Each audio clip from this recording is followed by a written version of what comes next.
కీర్తన 4వ చరణంలో రాయబడిన మాట, యెహోవాను బట్టి సంతోషించుము, ఆయన్ని హృదయ వాంఛలను తీర్చును. వాక్య ధ్యానం కొరకే ప్రార్థన. కృపగలిగిన మా తండ్రి, మీ కొందనాలు. నేడు చదవబడిన ఈ వాక్య భాగం ద్వారా మాతో మాట్లాడి మమ్మలను బలపరచమని యేసుక్రీస్తు నామములో ప్రార్థిస్తున్నాను తండ్రి, ఆమేన్.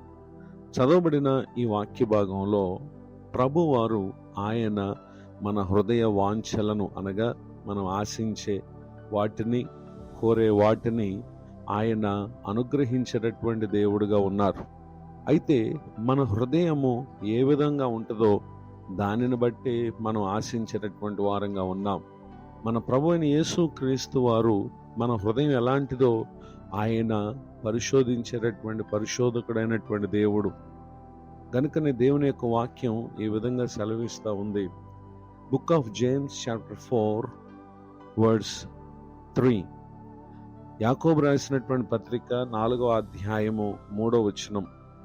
మీరు అడిగినను మీ భోగముల నిమిత్తం వినియోగించుటకే దురుద్దేశంతో అడుగుదురు గనుక మీకేమీ దొరకట్లేదు అని ఇక్కడ తెలియజేయటం మనం గమనించగలం. నిజమే, మన హృదయము వ్యర్థమైనటువంటి వాటి మీద ఆలోచన కలిగి ఉన్నప్పుడు మనం అడిగేవి వ్యర్థమైనవిగా ఉంటాయి.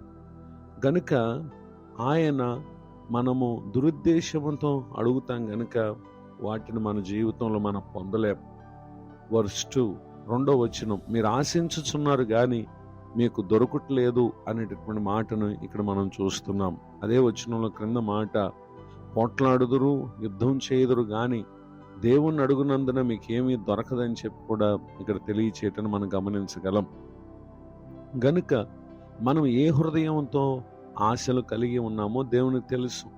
గనుక మన హృదయము దేవునికి ఇష్టమైనదిగా ఎప్పుడైతే మనం కలిగి ఉంటామో నిశ్చయముగా ఆయన మనం కోరేటటువంటి వాటిని అనుగ్రహిస్తారు. కనుకనే నేడు మనం చదివినటువంటి వాక్యం చెప్తా ఉంది, యెహోవాను బట్టి సంతోషించుము.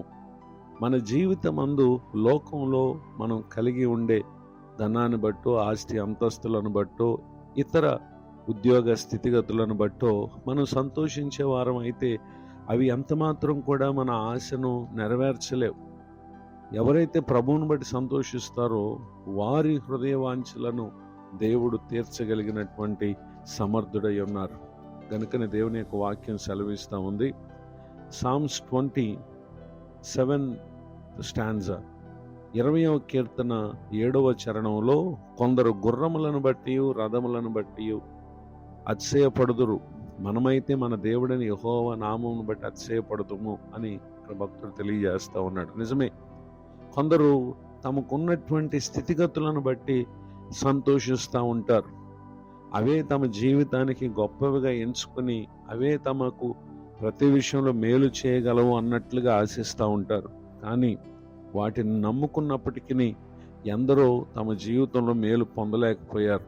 అయితే భక్తుడు అంటున్నాడు, మనమైతే మన దేవుడిని యెహోవా నామమును బట్టి అతిశయపడుదుము అంటే అర్థం, మనం ప్రభువును బట్టి సంతోషించేటటువంటి వారంగా ఉన్నప్పుడు, సాధారణంగా మనుషులు వేటిని బట్టి అయితే లోకంలో సంతోషిస్తారో వాటి వలన పొందలేని మేలులు దేవుని బట్టి సంతోషించేటటువంటి వారికి ఆయన అనుగ్రహిస్తారు అనే విషయాన్ని తెలియజేస్తూ ఉన్నారు. ఈ మాటలు వింటున్నటువంటి నా ప్రియ సహోదరి సహోదరులు, ప్రభువును బట్టి సంతోషించండి.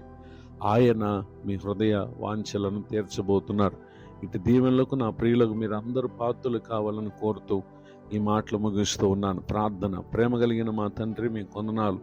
నేడు విన్న ఈ మాటల ద్వారా మా ప్రియుల ఆత్మకు నిశ్చయముగా మీరు మేలు కలుగు చేయుదురుగాక. దైవజనులను, వారి కుటుంబాన్ని, సేవా పరిచయం దీవించండి. నూతన సంవత్సర దయా కిరీటాన్ని దినం పొందిన మా ప్రియులను ఆశీర్వదించండి. మీ కృపాక్షేమంతో ప్రతి ఒక్కరికి మేలు కలుగు చేసి దీవించమని యేసుక్రీస్తు నామములో ప్రార్థిస్తున్నాను తండ్రి, ఆమేన్. తండ్రి, కుమార, పరిశుద్ధాత్మ దేవుడు తోడు నడిపించునుగాక, ఆమేన్.